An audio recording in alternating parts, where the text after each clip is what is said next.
The Short Game is listener-supported on Patreon. If you'd like to support the show and join us on our Discord, head to theshortgame.net or patreon.com/theshortgame.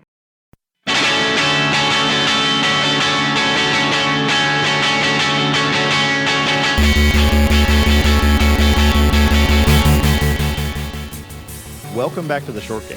This is a show about short video games, games that respect your time. My name is Nate Heininger, and I am joined this week by one memorable co-host, Laura Nash. And before we jump into today's topic and all the fun stuff we have to talk about, we want to take a quick moment to shout out and give our love to Reagan and Shane and everybody else who's been impacted by the hurricane that's gone across the coast of Mexico and Texas. And Laura, I know you've got family in Houston as well. I know, and it's insult to injury that it's Hurricane Beryl. I know. I try not to laugh. That's a shame. You know? If anyone's named Beryl, I do Beryl. not. But Hurricane Beryl just sounds like an ant that won't leave your house. Had a couple too many mojitos. I know. Yeah. Reagan and Jane are okay, as is, I know, Laura, you've got family there, but there's a lot of, they're dealing with power and internet and just a lot of infrastructure issues right now. So, we wanted to send our love. I assume Reagan will, I've always assumed Reagan has retrofitted his house with all a bunch of cranks and old-timey technology to keep it running. Yeah. So I'm assuming he's running around with like a welding torch, a funny little hat, and he's just hand cranking everything to get it back up to speed. So I know he'll be back soon. I can't vouch. The whole place is being powered by souped up CRTs. Yeah, there's a lot of tubes everywhere, I'm assuming. Probably and Shane has just gone to his board game cafe for air conditioning, I'm sure. Yeah. Reagan has probably at least one vat of whale oil powering half of his house, I'm assuming. I'm not sure. But anyway, they're both fine, but they couldn't be with us this week. So it's Laura and I for yet another Laura and Nate combo episode. Hey. And this week we wanted to go back to our sort of discussion format, and we had a sort of a shared experience recently that really got me thinking about gaming moments, things that really you carry with you. We've, between the two of us, the hosts of the show, and I think probably our listeners, we've been playing video games for a long time, and especially this show, we've played a lot of video games over the 10 years of it. And so I started thinking about like, what are the moments that really have stuck out with me? What are the gaming moments that I carry with me? And when I think about being a gamer, like, what do I really enjoy, and what do I kind of already said it, but what do I carry around with me as like a gamer? Like, what do I keep in my head? What do I think about a lot? And I thought it'd be fun for us to kind of share some of these experiences with each other.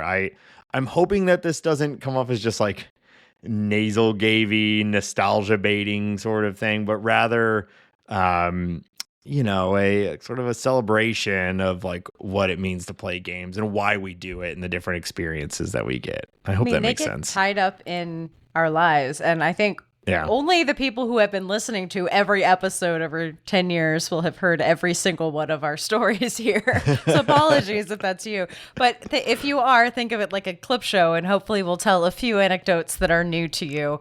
You have to be a pretty deep listener for all of the short game lore. But games are part of our lives. Mm-hmm. Yeah, a bunch of the ones that I picked out are moments from games that we played for the podcast, but not exclusively.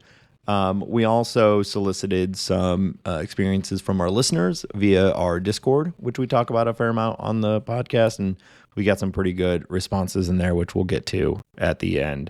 But before we get into the sort of those moments that we're going to bring individually, that'll be fun. You, me, Reagan, and Molly, my wife, had a really, really fun experience just the other day that I feel like we have to talk about on this show. You sort of drove this. Can you set this up for us? So yes, Reagan gifted me online escape room called Little Soderbergh. The idea is that you're going on a tour of a small town, but of course it is much more than a virtual tour of a small town. There is shenanigans. I'm trying not to talk about the twist, which is the coolest thing. No one else online has spoiled the twist. But I will say they do really cool stuff with websites. They have a live host. It was just a really fun time of puzzle solving. They do a good job of making it so everyone had to do stuff at different times, so no one could just fully check out. That did cause a problem when you had to drop, and we were like, Nate has to get back. We need all 4 keys. Yeah, well, yeah, and I don't know if this was on me or the technology or what. We did have a few glitches, glitches throughout of it, but I really don't want to talk about that because like I don't know if that was them or if it was me or whatever, and it complicated the experience a little bit, but by and large, like it was a ton of fun. It was incredibly wacky, and like you said, the way in which they would. It was like an escape room, right? You know you're going to have, like you have to figure out a code and you have to parse a bunch of different information to solve the code. But I think unlike an escape room, something that they were able to do by requiring every participant to be on their own computer. So Molly and I are both playing. We're in the same house, but we're on different laptops, so we could each have our own. They would have these puzzles where. Like my screen would be something different than everyone else's, and I'd have to read off to them what I'm seeing, and the other players would input information, and it would appear on my screen, and like it really required everyone to be involved, which was really good for someone like me who's stupid and bad at these things, because when it did not require everyone's involvement, I felt like I was 3 minutes behind you guys the entire ride, and I was just watching you, Justin, Reagan, Molly solve puzzles while I'm like, what screen are we on? But it was lovely because it was great because we also we're bringing you along. We're doing stuff like we're fake hacking things. The fake hacking was awesome. It was almost like a there was a little bit of like Wario World or WarioWare puzzle-y sort of thing where like there's some wackiness for the sake of wackiness, some silliness for the sake of silliness, all mixed in with like, I'd say pretty classic escape room style puzzles. And yeah, the live, there was, live acting and some pre-recorded stuff. And overall, like the entire tone was really funny and pretty consistently funny. I don't want to spoil too much. There was a lot of really unique stuff and a lot of really unique illustrations. I think for me, this was very different from the other online escape room we played, yes. Which was an avatar we were controlling in a warehouse in a foreign country. We did an entire episode on that one, yes. right? Or did we just? We did an entire episode on that one. Yeah. But I think that was Project Avatar, episode 289. Nice. But I think this one was really fun because we didn't have to role play, but we had to work together, and not every online escape room requires that. So. Yeah, that's why I appreciated the stuff that required multi-group effort, because it forced you guys to rely on me so that I could be a part of it. Otherwise, you guys would have finished the whole thing, I think, before I even figured out what tab you were on. But that's a me problem. That's not anybody else's. Well, you were actually reading stuff for story, and you were reading the jokes, and you were having a good time. And we were I had a wonderful time for puzzles, and those are two different things. So I'm glad someone got the story. I'm just visiting Little Soderbergh. You guys were like. There's a 3. There's an upside down 3 in the corner of this painting. I think that must mean, we were assembling a map, and you're like, "Wow, that looks like a really cool spot." It was great. I mean, honestly, a huge addition to the team. So, well, thank you. I know there was one moment where, because there's times where I already kind of explained it, but your screen is something different than what other people's screen was. And so there's time where I thought my screen was just like a purposefully dull screen. I'm like, oh, okay, I'm not like, this is going to rotate. I'm not participating in the puzzle at this moment, but it'll be my turn at some point. So I was just sitting there, just watching you guys do all of these things. I'm like, huh, that's weird. I wonder when it's going to be my turn. And then all you had to do was take your mouse and put it on the edge of the screen. And it was like, we were in a like 3D maze space and you could walk around in it. And I had just been staring at a wall of the 3D maze for 5-6 minutes while you guys were going from room to room, watching like, monitors. I was outside the door monitoring everything. And I was like, where is Nate? Where did Nate go? I was just like, oh man, this is great. I'm sure it'll be my turn to go and look at these monitors at some point. But again, your mileage may vary on how well you understand what it is that you're a part of. But I have no shame. It was a lot of fun. And when the phone rang, I was there. Okay, I was able to do the parts that were required of me. 110%, yes. Yeah, so check it out. I think Molly and I have talked a lot about it since we did it. It was just a ton of fun. There's a real Reagan-esque character in it too, so no spoilers, but that was fun and funny. So much mustache exclamations.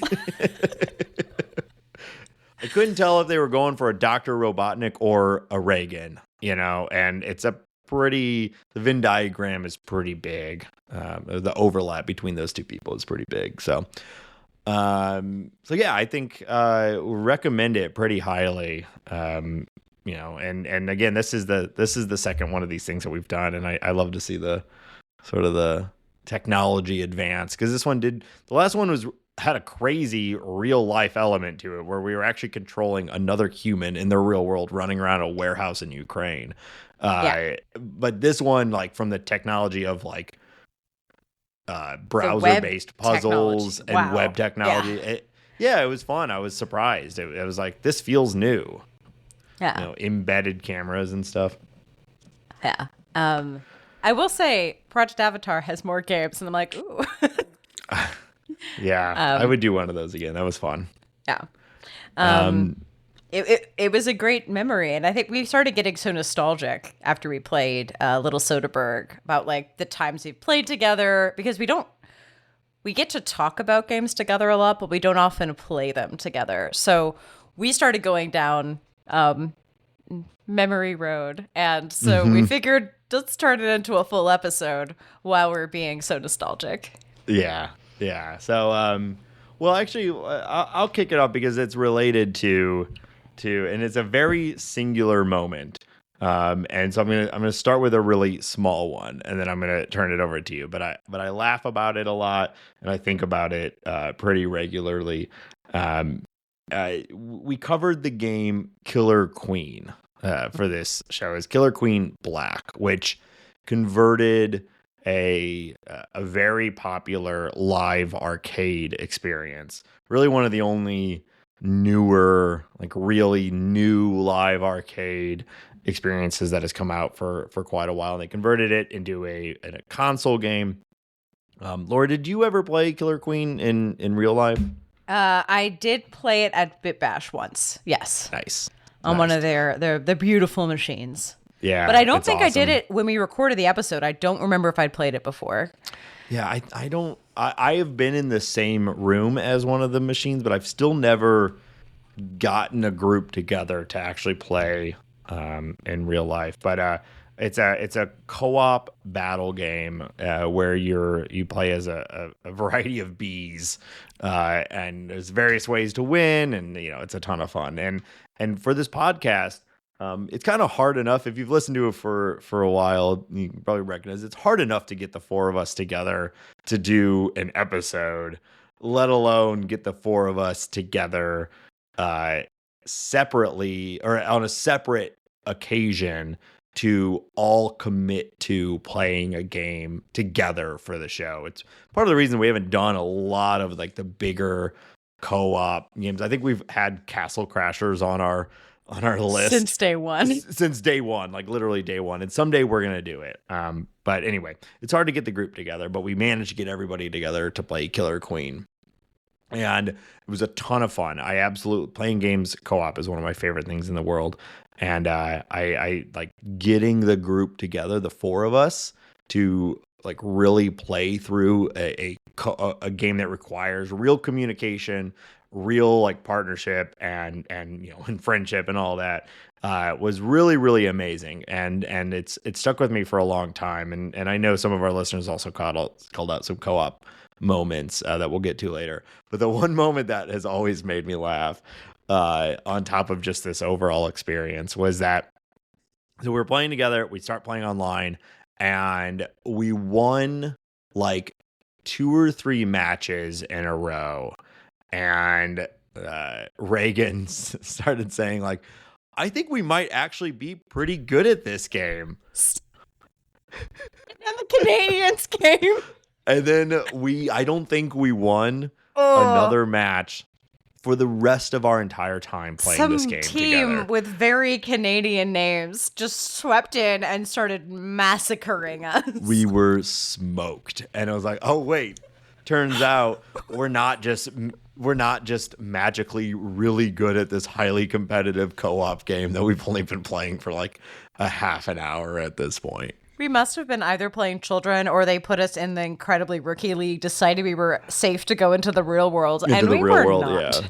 Yeah. No, it's a complicated game and it's a ton of fun. But just that moment of like that little bit of hubris, just for that one moment where we were like, hey, I think we got this. I think maybe we're pretty good at this game. And then just when you can be beat in that game in a way that you don't ever even feel like you were ever in a match. And that's how it started. It went for us almost immediately after that statement was made. So the camaraderie, the us getting together, actually play a game together, and then getting absolutely smoked is one of my favorite gaming memories from this show and just of the last like 10 years. Laura, why don't you share one of yours? So I was on a work trip. I just started at a place and we were having our like team meetup in London, and I was joining late because I hadn't started working there. So I was joining, and everybody went to the Victoria and Albert to see the video games exhibition without me before I joined, because they did it on a day before I joined, and I showed up and had to go to meetings all day. So I had extended my break, and I was like, I'm going to go to the exhibition. Work paid for my ticket. They're like, we would like you to go to the exhibition so you can talk about it with your coworkers. It's like, sure. Thank you for the $30. Went to this wonderful exhibition. Highly I recommend looking up YouTube videos because it doesn't exist. But at the end of this really cool exhibition that showed video games in a lot of different ways. They had stuff like Dark Souls was playing, and they had a controller underneath with light up buttons, and you could see videos of hands, so you could see how hard the battle was, like that kind of thing. They weren't just like showing you some art from a video game. Yeah. But the coolest thing at the end, I remember I'm watching a bunch of videos about online community and fandom and whatever, and this big projector screen. And then I go through these double doors and I'm into the play area, and it's all these arcade consoles set up to do it. And they're all super weird indie games. And the first one I walk over to is QWOP. And the person playing this just turned to me and said, "What is this? What am I playing? Why is this in a museum?" And I just could not stop laughing. I was like, this is the quintessential QWOP experience. I'm in a foreign country. I'm jet lagged. I've just gone through a huge, beautiful, intellectually stimulating exhibition. And there's this person who does not understand what the hell QWOP is. That's awesome. It was perfect. Man. There was a time I really enjoyed those like difficult for the sake of difficult, and not in like a Dark Souls way, but in like a wacky, like it's almost impossible to play unless you do it exactly right. I think refined beautifully in a game like Octodad, where you could actually play it, and you could get through it. But that like, what is I Am Bread? And for Surgeon reference, Simulator. QWOP is, I have to move this runner, but I only have the Q, W, O, and P keys, and I control every muscle in their body, and and it's like the ragdoll to the nth. So just that poor like woman who went to the V&A for some culture and was like, I will play this game. Yeah, you got to feel like you're being pranked, right? You're like, is there a camera on me watching me play this game? This is in a museum. Yeah. So sometimes when I make the joke of it belongs in a museum, I think of QWOP and that lovely woman. So that's awesome. Yeah. So I'm going to go pretty far back for this one, at least. I guess it's not that far back, but it feels like a long time ago. So I don't almost never participate in the early access stuff. Between like with the show where we're playing a game, basically every week, I never feel like I have time for something like that. But also like, I feel like there's so many things I want to play. Yeah. Why am I like, there's so many finished games that I want to play that I haven't played yet. Like, how am I ever going to pick one that's unfinished? Also, we feel bad sometimes reviewing early access because, like, what if we hit a bug and if we just waited? Yeah, we'd have a better impression of it. Like, is it fair to the dev? I feel like guilty sometimes looking at early access. So yeah, and so I think we've done a couple things for the show that have been in early access, but we give that big caveat. And then even outside of the show, I typically don't engage in it. Even something like Hades 2, which, Hades is one of my favorite games of all time. But I'm like, I'll just wait. I'd rather just get the complete experience and just it'll be great when I get it. But I did, however, I forget even why, but I got in on the early access program, the early access for Kerbal Space Program. Which, if you remember this game, I think it's still going now and maybe even still being updated. I'm not sure. But it was sort of a sandbox space exploration game. And it's sort of thing about it that made it popular was that it was essentially a physics game, and you were trying to build spaceships to break out of orbit and go and explore the solar system. And you had your spaceship was crewed by these little guys, these little dudes named Kerbals. They kind of looked a little bit like the aliens from Toy Story, the claw, like those guys. Mm-hmm. Similar vibe to like the Minions, like just you blow them up, they get hurt, like they're gonna die, they're gonna get exploded in your spaceship manufacturing. And that's part of the fun. It's part of the joy of just kind of like failure means you blow up these little dudes, and that's kind of fun. But the game like really strived to create a physics system that felt similar to what it actually took to like make a spaceship. And so like I got in when there was no story, no plot, nothing other than the tools for building rockets and your little dudes. And there was a huge online community. I found myself like actually reading a lot of information about like what it takes to break orbit, what it actually means to be in orbit, how you set up trajectories to line up with something that's in orbit, how you match your orbit to something else. Like a lot of really what at the time felt I felt like I was learning a lot about space exploration on top of playing this game, and actually getting a ship out of orbit was really, really challenging. And then the biggest challenge was actually landing something on a foreign body, like on the moon or another planet. And the the experience that like, just that the experience of like learning what I had to learn to build a ship to make it work is one thing. But my actual the moment of success, which is a particularly silly version, all I wanted to do is I wanted to land a lander on the moon and have my little Kerbal guy get off and be standing on the moon. I felt like that would be like an incredible accomplishment. And I blew up a ton of Kerbals, like just just getting there. Yep. You know, so many lost souls. I don't know if there's like a Kerbal hell in heaven, but I'm assuming they all went to Kerbal heaven. They were good little dudes. Oh. But anyway, I digress. This episode could be called "I Digress." Yes. So my best shot. Everything was, Houston, we had no problems. I was feeling so good about it. And I'm like doing the landing, the legs outstretched for the landing module, that had detached successfully from the main ship. And I realized a little too late that I was coming in a little too hot.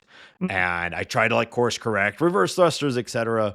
But no, I bounced off the moon. But I had slowed myself to where my ship did not just immediately explode. Yeah. Instead, it's rattling across the surface of the moon. And so I hit there's like the get out of the ship button for my Kerbal. And surprisingly, it survived the like ejection from the ship. And then my little landing pod exploded right after I had like gotten him out. I'd ejected. So I had accomplished my goal. I had a Kerbal on the moon. Now I had no more ship. It was there. It was stranded on its own. But getting a Kerbal onto the moon and then the subsequent rescue attempts that I spent quite a while trying to design a pad that had an extra seat that could go down, pick someone up and get them and bring them back home is one of, if not, when I started thinking about like the concept of this show, this was the first thing that came to my mind. It is one of the like defining achievements in my video game life was landing just a Kerbal, no ship, just a Kerbal on the moon, and then going up, getting him and bringing him back. It was, I honestly, truly in life, I can't think of anything that has been more successful than that. And it is one of my favorite gaming moments, and I'm happy to share it. This is like what I tried to explain to possibly the Slack, maybe the Discord, what it meant that I finished my Fallen London ambition. And I was like, folks, I've been doing this for like, at the time, I was like, I think it's been 6 or 7 years I've been trying to do this. Yeah. And I finally did it. And I can't explain what happened to anybody because it's such a niche game, but it was so cool. But for you, it meant everything. For me, I was like, I have done something seismic. Yeah. And so it is so hard to explain sometimes. It is. And I will always have a place in my heart for a Kerbal Space Program, even though I've really not gone back to it or played any other game like that since. Yeah. I think, caveat, I did not have this intense of an experience ever playing a video game. I'm going to say this up front. But there's a writer named Tom Bizzle who wrote a game called Extra Lives, Why Video Games Matter.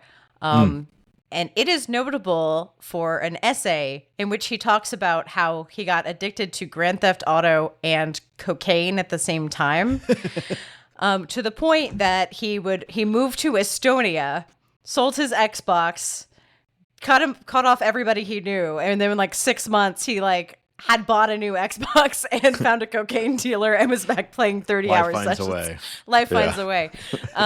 It's a beautiful, like, he writes a beautiful game, like, he writes a beautiful article about video games and addiction and about this, but there's somewhere in there, he has a beautiful story about, like, what did he learn Like, what did he learn from this? Mm-hmm. And this quote is, he's also a New Yorker writer. So like, this is a good writer. He said, "What have games given me? Experiences, not surrogate experiences, but actual experiences, many of which are just as important to me as any real memories. Once I wanted games to show me things I could not see in any other medium. Then I wanted games to tell me a story in a way no other medium can. Then I wanted games to redeem something absent in myself. Then I wanted a game experience that pointed not toward, but at something. Playing GTA 4 on Coke for weeks and then months at a time, I learned that maybe all a game can do is point at the person who is playing it, and maybe this has to be enough." Wow. And I was like, wow, I'm sorry you had to go through all of that, but what Yeah. a paragraph. Yeah. I think sometimes I was doing transcriptions for the show, and I was looking back at some of the things, and I was like, oh, I didn't play Edith Finch until after my wedding, because I was like, I need to be really bummed out later. Yeah. I also delayed buying a Switch until afterwards because I was worried I wasn't going to plan the wedding. So I start talking about Mario way later than everybody else. Mario Odyssey and Zelda Breath of the Wild. But to me, the thing that I had like a sharp intake of breath on was the Firewatch episode starts off with Reagan congratulating me for getting engaged. And I think the day after we got engaged, we started Firewatch up together, and the beginning of it is about the husband facing the loss of his wife to dementia or Alzheimer's. Like she's losing herself. And we had just gone through this like emotional high, and we had to kind of stop. We didn't get to the game. We paused and we were like, we need to talk about this. Like, what are we going to do? Like, how are we handling this? Like, we were so moved by that thought because it was the first negative thought we'd had after that relationship. Wow. And so when everyone talks about Firewatch, I don't know if that was so imprinted on other people, but it's so tied. Like, talk about pointing back to yourself. Like, in that moment, we were like, oh, this is a real thing. We never would have sought out that media. Like, we weren't going to watch a TV show or movie about this. We weren't going to like casually pick up the notebook. Like, this was the only way we were going to expose ourselves to such a question. And so I think about like Firewatch is tied up with my relationship and how we talk about serious issues in a really strange way. That's really compelling. Thank you for sharing that. That's pretty personal. That's very interesting. Yeah. I mean, what a heavy thing. What an immediate thing right after getting engaged. It was it was within 24 hours. Yeah. It was like, oh wow. Yeah. Like it was more like, oh, we are in this together. Yeah, it's this like, could be a possibility. Yeah, I think of like the beginning of the first scene in Up, also, right? You know, like that gets lauded a lot, and I think this is doing something pretty similar. I actually almost included Firewatch on my list, but for a different reason. And I should say, we're at least on my list. I have a couple things that are ultimately going to be spoilers for some of these games. I think this is pretty old at this point, but if you've not played Firewatch and you want to play Firewatch, what I'm about to say is a massive spoiler.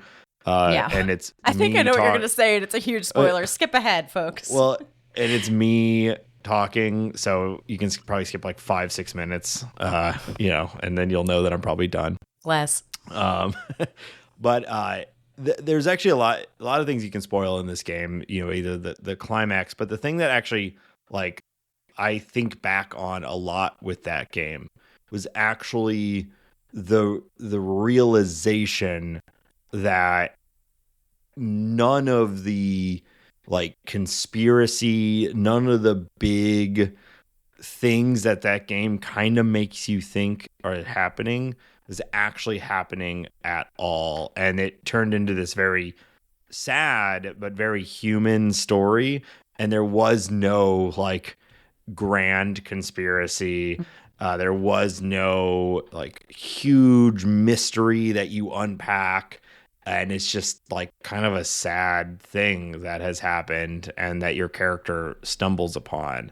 And then the end that he doesn't end up with this like wonderful, crazy relationship that he, like I think a lot of media like this you would think would happen and I think it's the game is sort of fighting back against a lot of tropes of that sort of genre of storytelling where you're like, oh, it's going to turn out to be like a crazy government conspiracy and he's going to get the girl and it's all going to come out on top. That's how we've been trained. Yeah, that's how stories work, right? Yeah. And it's not at all. It's like, oh, there's somebody died and it was very, very sad. And the job was over at the end of the summer and like shifts over and everyone just goes home. I mean, my husband insists that Rear Window would be a better movie if it was all in Jimmy Stewart's head. Yeah. I mean, that'd be kind of the same thing, right? Yeah. Where like you want it, like we as people, you want it. You like we're trained or we want to see we pattern match. Yeah. And you also want to imagine there's a lot of studies around this too, but there's that like idea of like there's comfort in believing that there's like some major conspiracy like actually controlling everything. And most of the time it's not at all. It's just humans and chaos and whatnot.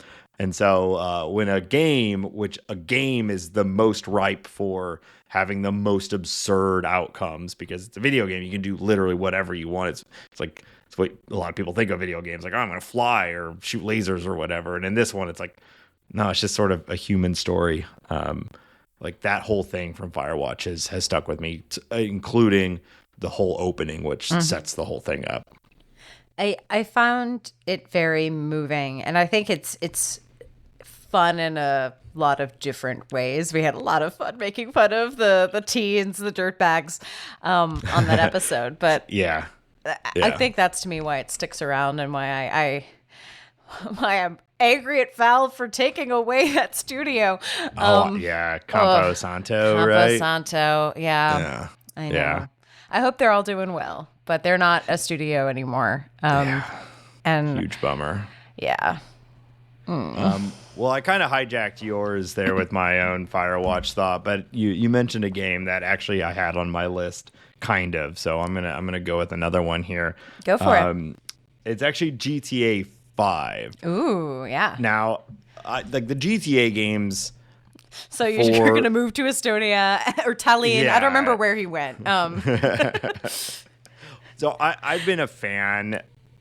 Well, I in periods of my life, I've been a massive fan of those games all the way back to the very first one. I played the very first GTA on PlayStation with a friend of mine, and then GTA 2, and then like the weird British version of it, and then 3 was groundbreaking and changed. Anyway, I don't need to tell the whole story of GTA. I'm hoping GTA 6 makes some changes to how to its humor and all the things about GTA that are pretty shitty, and so I have some personal reckoning with how much I loved all of those games and how shitty they are in a lot of ways. And go back and watch a movie you loved in high school and you're going to feel like a real turd. Yeah. So it's okay. I absolve you. You're working on it, Nate. Thank you. That's what I needed. I wanted that from you specifically, Laura. But yes. I had a magical experience in GTA 5 that I want to share. Yes. And it was actually GTA 5 Online, which you would never expect, that combo of things. Magical experience, GTA 5 Online, because GTA 5 Online has become like a hellhole of pay to win and all. It's like all the worst versions, and it's like completely stalled Rockstar as a developer. And anyway, I was playing like right when the game came out, and I mostly just like to get onto GTA Online to just like fight other people, basically. Mm-hmm. Like you want to play in the sandbox that is GTA 5 and have other mayhem going on from all the other people playing. I never really got into all the building a house and all that. I just would go on and fight people. And one time I was playing, and you could see how many people were on the server, and it was like was almost no one else on the server, maybe like one or two other people. So I'm just basically just playing GTA like you would normally, just racking up stars and running around and dying and starting over. And this player, their character model was a guy. I have no idea, but I'll just say this guy,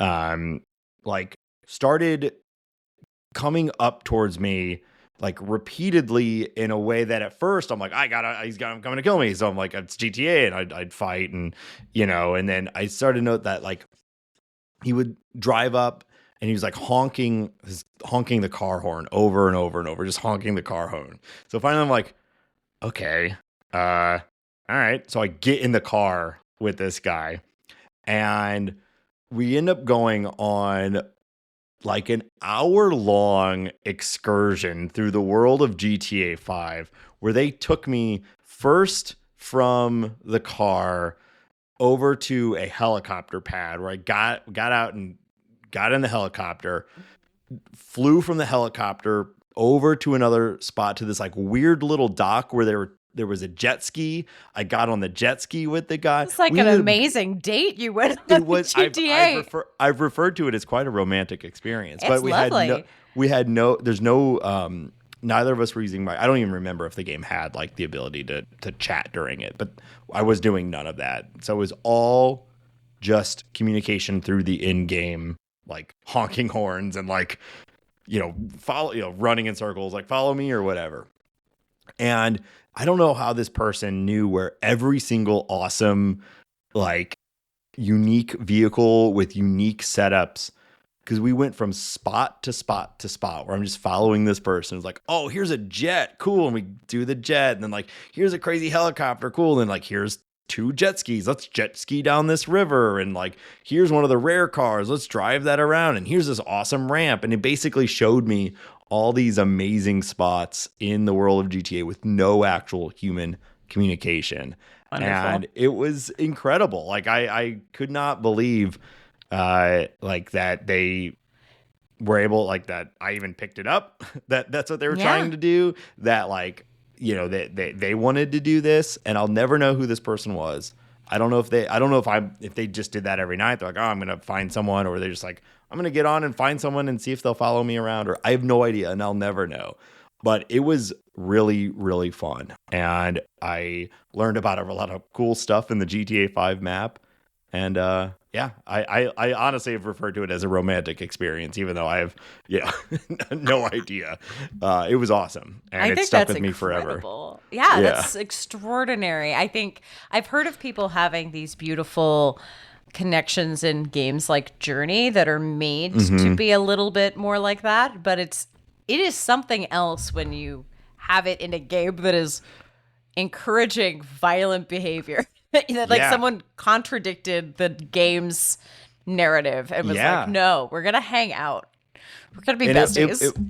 It was awesome. It was so much fun, and it just was like, this is something that video games, like there's no other medium, whatever, where I could have anything like that.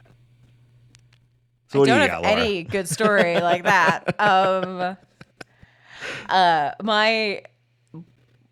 I have some very silly stories about so I've mentioned that my parents were not into video games. You got like one a year, and it was like The Sims. And I think I only got The Sims because my brother had played the educational versions like Sim Ant and Sim City. I loved Sim Ant. And then they got me The Sims because they thought, well, that's educational, and it was absolutely not.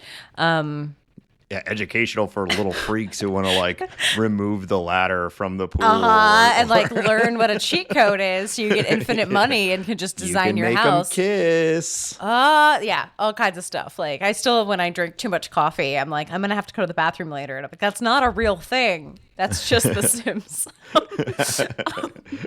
That's just what happens in the simulation. But because of this, I also had inherited my brother's like old Game Boy. We had 3 games on it. I did a lot of trading with Reagan and Shane. But every time I got access to a new game, it was like magic.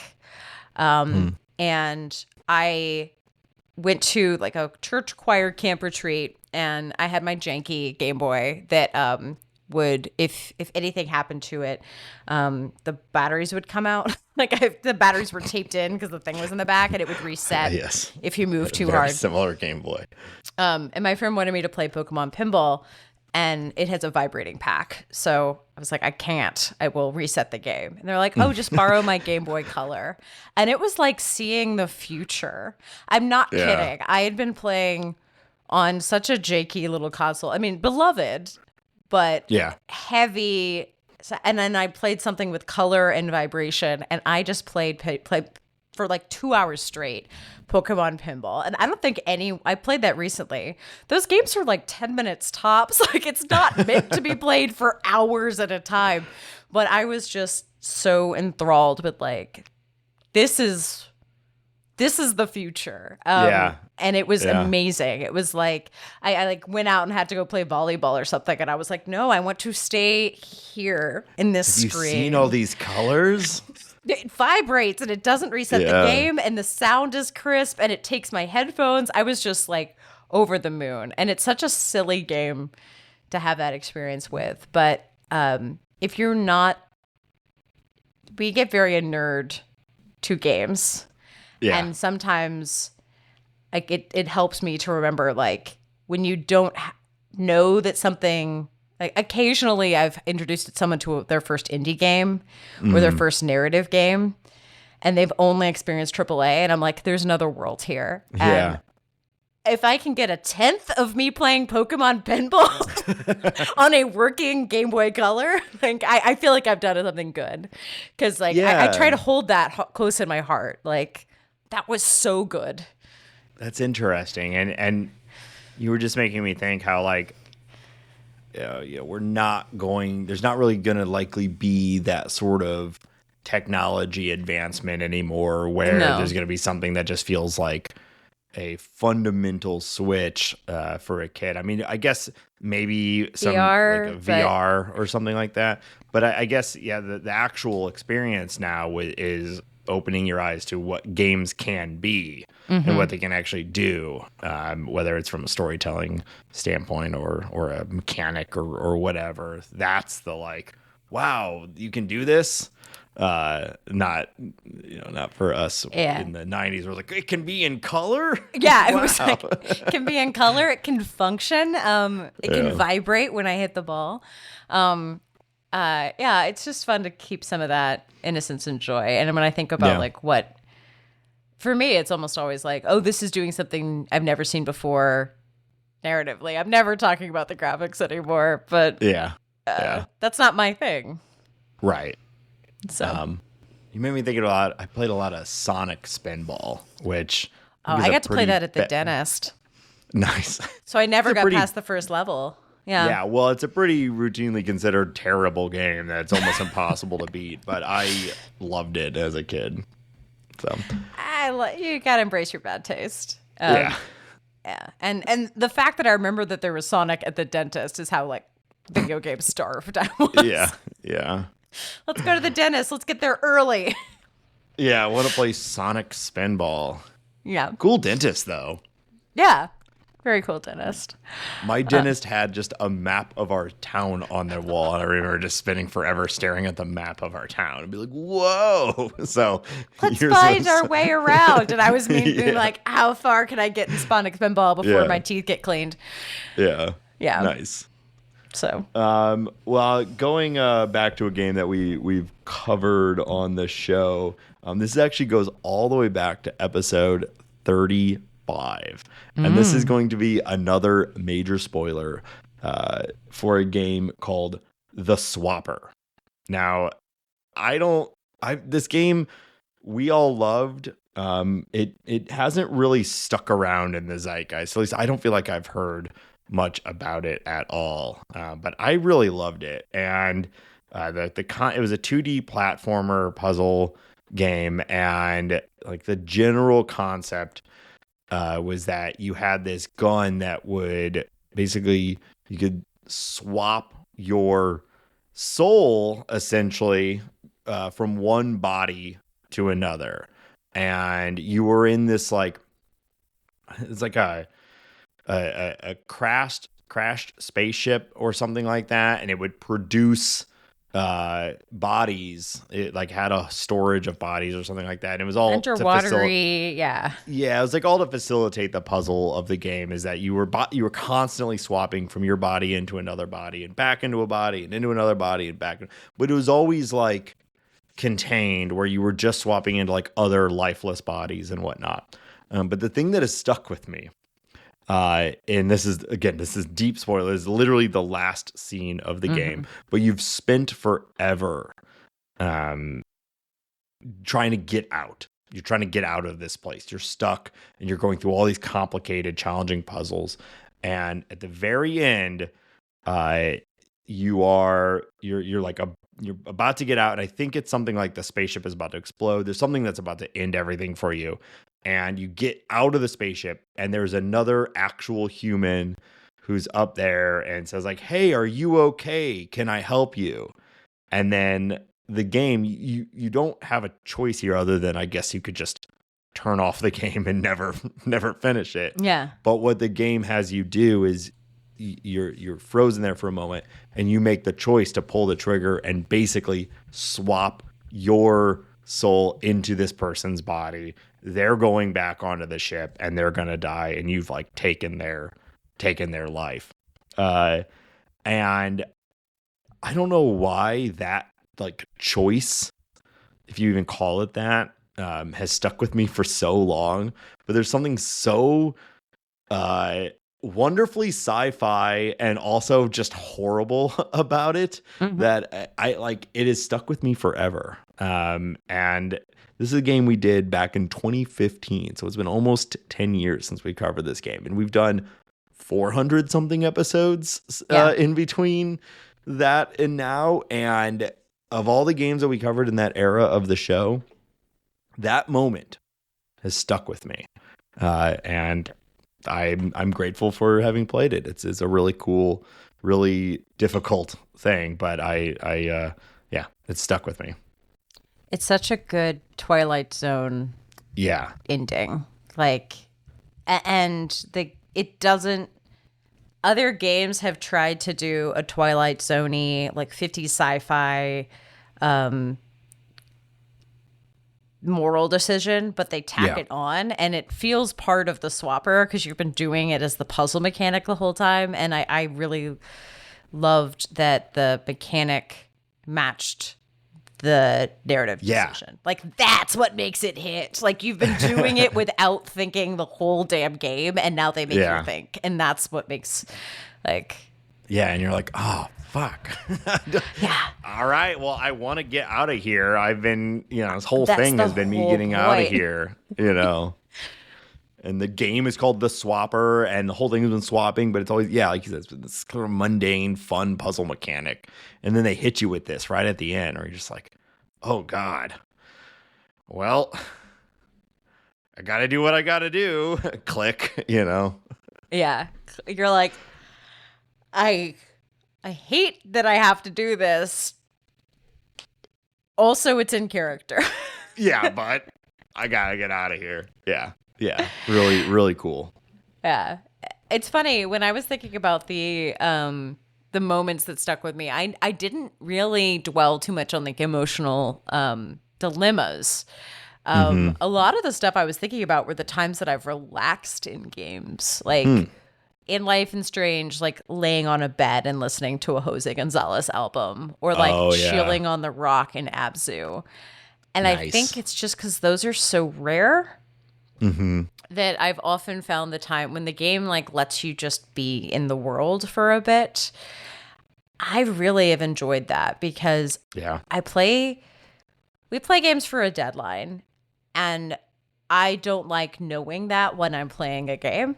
Like, I try to play them early enough that I don't feel rushed. I'd want to give the games time.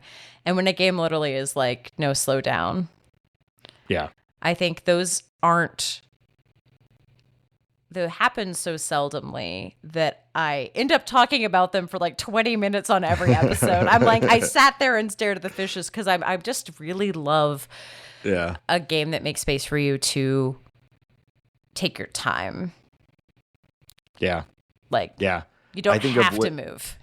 with Life is Strange, I think it might even be just the very beginning of the game. But there's that scene where she puts on her headphones. The music's like diegetic, so she puts the music on and it gets louder. And I still listen to the song to this day. And she's just walking through the high school, hallway, which was very much my experience of high school as well. Putting on headphones and just walking through the hallway and ignoring everybody. Or banded mine. Yeah. Oh, nice. Yeah. Well, that moment sticks out to me with that game too. Oh, it's just lovely. And the other thing that I was like, that I kept thinking about that isn't really a story, but just things that I over index on are like the marathon sessions. Like when I have not a Tom Biddle situation again, just reinforcing that's not my life. But like, just a little bit of cocaine, not enough where you have to move to Estonia. I have enough energy. I can't even imagine. I think for example, we started Overcooked at like 10 a.m. one morning, and I think we like barely stopped for meals, and then suddenly it was like the sun had gone down. It was night. We were still like playing Overcooked. I don't know what happened. Like, it is a lost day, but I can remember all of our weird strategies we figured out. Like, just put like yelling, just put the dishes on the floor. I'll pick them up late. Like, like all of the Overcooked stuff. Like, just kind of getting time sunk into a game. I don't do it very often because of the way I play games now. But just like I love reading a book like a teenager, like where you just start reading it and you don't stop until you finish it and it's late in the morning. When I do that with a video game, it sticks in my mind as something special. And Overcooked is one of those because it was also a joint. Like, we went feral together. I love Overcooked. Molly and I have basically 100%ed both Overcookeds and their DLCs and all of it. I absolutely love those games and just the pandemonium that they create. There's a lot of those games. Love in a Dangerous Space-Time was another one that I had a pretty similar vibe to. What was the one where you're just wrecking shop at like your work all day? Good job. That was like, that's also tied so much to a sense memory. It was like right after we all went remote. Yes. And we were like, how much fun it is to be in a weird simulation of a normal office. And just go. And then just wreck shit it. On it. Yeah. Like, I'm sure most people have forgotten Good Job. But for me, I'm like, oh, I was like hungry to be in an office and break things. And like, it was perfect. It was just what I needed at the time. Yeah, I agree. I think one of our listeners talked about Overcooked and co-op games. I was going to say, I think we should get to some of our listener, what's the word I'm looking for? Contributions here. So thank you to our listeners in the Discord who contributed. As I recognize, I asked kind of last minute, so thank you for those of you who jumped in, and sorry if you contributed and missed the cut for the episode. But little plug for the Discord too, just a great spot to talk to other gamers and listeners of the show. And so let's see, someone did mention Overcooked, but I'm going to kind of start from the top of the list here, and we'll work our way down. So we're both going to read these, so hopefully that comes across well. This one comes from Kinslow. The first one that comes to mind is Journey. Just playing throughout, not knowing a thing about the game, and then realizing I was playing with someone who, while we never spoke with each other, we cooperated along the way to achieve our goals, was such a beautiful moment. So I have another one, but I want to call out Journey as well, because I had the exact same experience with Journey. I didn't know that, like, we covered it for the show, and I had avoided knowing anything about Journey. And when we did that episode, I think it was like when it had been re-released for PS4 or something like that. So there was a fair amount of new players. And I'd seen like other little dudes running around, and I didn't know. I thought that was just like into the game. Yeah. Yeah. Just like, oh, there's other people here.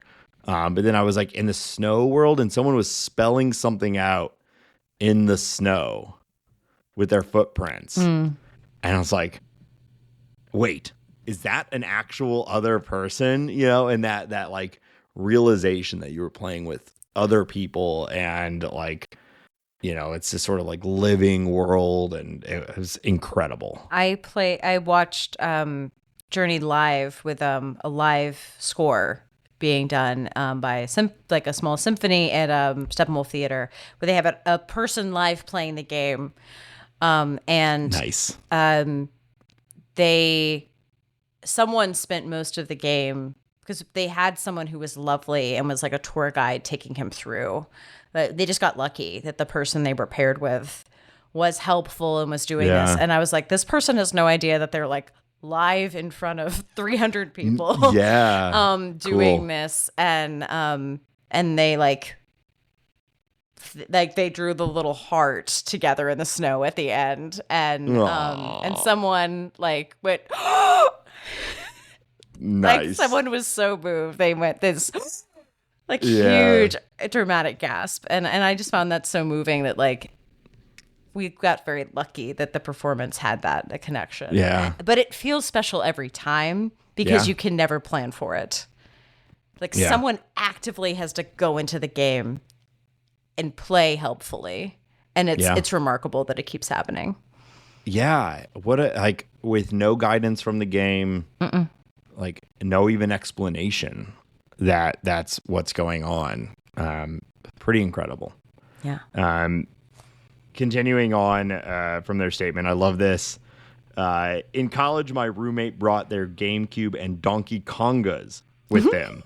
We took it to the main floor lounge and played it with everyone. No one was good at it except the two of us. Everyone struggled to get it, the rhythm and flow, and my roommate and I were just gleefully smacking the bongas around like it was nothing and nailing high scores while we did. Similarly, when the Beatles Rock Band came out, a bunch of us went to a friend's house and we just played through the entire game in one sitting, hitting the entire story and swapping in and out as someone wanted to play and someone needed the bathroom or a snack or something like that.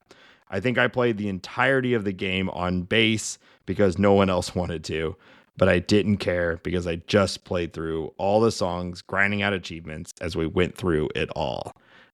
So love a Donkey Konga's shout out. I'm sure that's a very college experience of like being really good at something very stupid and it being like the hit of a party. And I've had some similar experiences with Rock Band. I play drums in real life, so I always got stuck with playing drums in Rock Band. It's okay. I was fine with it. And one night at we had these friends who they would have parties at their house, and like inevitably it would end up being like 2 a.m. and everyone's playing Rock Band. And for some reason, I promise this was not cocaine influenced. And this is just the theme of the show is not a thing. We thought it was the funniest thing in the world if we just kept playing Feel Good Inc. by Gorillaz, which is a great song.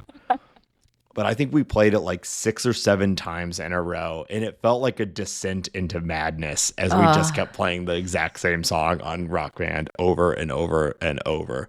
And that is a moment that I think about a lot. And so when Kinslow in the Discord called that their experience with Rock Band, I'm like, that's those group games, those party games, right? It's like you're doing it with your friends. Kind of doesn't matter what the game is. Like they're saying, it didn't really matter. They're playing bass on the whole thing or whatever. It's like it's the group experience, and I love it. Yeah, and Josh Grams chimed in about co-op games too. He said more about playing with siblings or friends than the particular game. I remember playing the DOS Cyberdogs as teens, or the time my brother and I played all the way through the 98 Ambrosia software shmup, Mars Rising, while I was home from college one summer. No save games, as I recall, so we had to do it in 1 2+ hour sitting. More recently, several good holidays with the original Overcooked being entertainment along with card games, and one fun Thanksgiving with Heave Ho. So, yeah, I think co-ops are so memorable. I had the privilege to go to a house with a bunch of my friends I used to live with in Seattle. And it was funny because there was a group of us playing Mario Kart, and then like in the basement away from all the children, because the children were sleeping upstairs, so they couldn't hear it. And like as bedtimes happened, the parents would come downstairs, and it was just like we all just played more and more Mario Kart over time, and it felt kind of like, oh, the band is getting back together. It was just such a like literal metaphor of people coming downstairs and joining the party. Also realized like I'm way out of practice compared to people who play Mario Kart regularly. Dude, I've been playing Mario Kart 8 recently. My daughter really loves it, and Molly has just been smoking me like 100% of the time. Like I'll win every once in a while, like an individual race, but I'm just getting crushed in the overall Grand Prix. I'm beating my 7-year-old.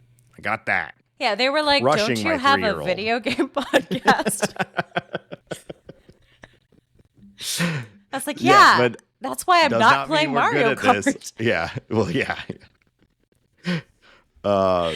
I was reminded a friend of mine from high school is in our Discord, and they DM'd me. I won't dox who they are, but they reminded me of similarly we would do these massive LAN parties essentially with the original Xbox and the first Halo at a friend of ours house, and we had to actually connect all of the we'd have 4 Xboxes in like across the house, and we had to connect them all, and it was a massive pain in the ass to get it working. But when it worked, you could do these like huge games of Halo, and it was incredible. Similarly, I've talked a lot about on this show, and even on a recent episode, that I was really into World of Warcraft for a long time. When I was in college, there's this 1 week that we still get referenced amongst my friend group, because there was a giant ice storm and class got canceled for the week, and it was exactly the week that Wrath of the Lich King, the Burning Crusade, the first expansion for World of Warcraft came out. It was exactly the week.